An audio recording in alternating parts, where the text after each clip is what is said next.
காசி தமிழ் சங்கமம் 3.0 நிகழ்ச்சியின் தொடக்க விழா வாரணாசியில் நடைபெற்று வருகிறது. நேரலையில் பார்க்கலாம். தேவாரம் நாயன்மார்கள் ஒருவரான அப்பர் சுவாமிகள் என போற்றப்படும் திருநாவுக்கரசர் தமிழ் சிவபெருமானே வாரணாசியில் காசி விஸ்வநாதராக அருள் பாலிப்பது நமக்கெல்லாம் வழிகாட்டுகிறது.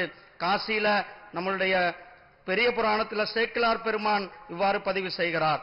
முருகப்பெருமானின் புகழ் பரப்பிய அருணகிரி நார சுவாமிகள் அருள செய்த நூலான திருப்புகழிலும் காசியை குறிப்பிடுகிறார்கள். இலக்கியங்கள் மட்டுமின்றி காசிக்கும் தமிழகத்திற்கும் தொடர்பு ஆன்மீகம் தொடங்கி பண்பாடு கலாச்சாரத்தில் எதிரொலிக்கிறது.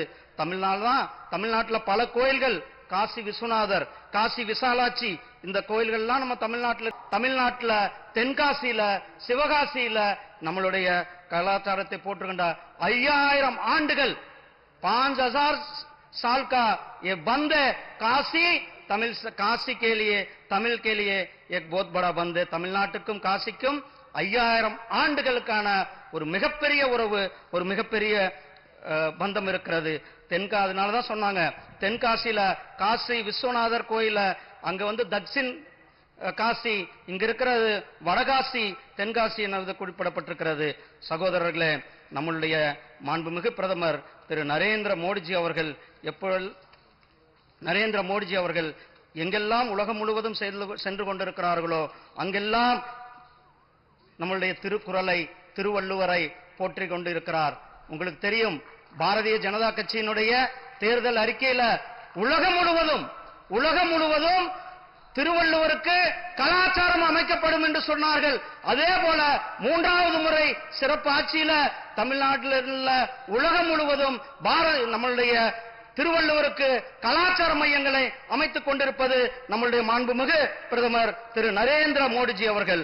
அது எங்கு போனாலும் கூட ஏதோ தமிழ்நாட்டில் பேசல, உலகத்துல பேசுறார், ஐநா சபையில பேசுறார். யாவும் ஊரே யாவரும் கேளீர் என்று தமிழ் குரல் ஒலித்தது ஐநா சபையில மாண்புமிகு பிரதமர் திரு நரேந்திர மோடிஜி அவர்கள். அதனாலதான் தன்னுடைய சொந்த தொகுதி வாரணாசியில பாரத தேசம் என்று பெயர் சொல்லுவார், மிடி பயம் கொள்ளு வார்த்தையர் பழை வெல்லுவார் என்ற பாரதியாரின் வாழ்க்கைக்கு இந்து பனாரஸ் யூனிவர்சிட்டியில பாரதியாருக்கு ஒரு இருக்கை அமைத்து கொடுத்ததோடு இல்லாமல் பாரதியார் வாழ்ந்த இல்லத்தை நினைவு சின்னமாக அறிவித்தது நம்முடைய மாண்புமிகு பிரதமர் திரு நரேந்திர மோடிஜி அவர்கள்.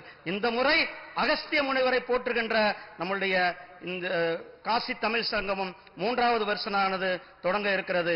சகோதரர்களே, இங்கு வருகை தந்திருக்கின்ற மாணவர்கள், ஆசிரியர்கள், எழுத்தாளர்கள், காசி பகுதியை சார்ந்தவர்கள், ஐஐடி, அதே போல பனாரஸ் இந்து யூனிவர்சிட்டி, மத்திய அரசாங்கத்தினுடைய கல்வித்துறை உள்ளிட்ட உத்தரப்பிரதேச அரசாங்கம் அனைவருக்கும் மாண்புமிகு பிரதமர் திரு நரேந்திர மோடிஜி அவர்களுக்கும் நம்மளுடைய தமிழ் மக்கள் சார்பாக, உலகம் முழுவதும் இருக்கின்ற தமிழ் மக்கள் சார்பாக கோடான கோடி நன்றிகளையும் பாராட்டுகளையும் உரிதாக்குகின்றோம்.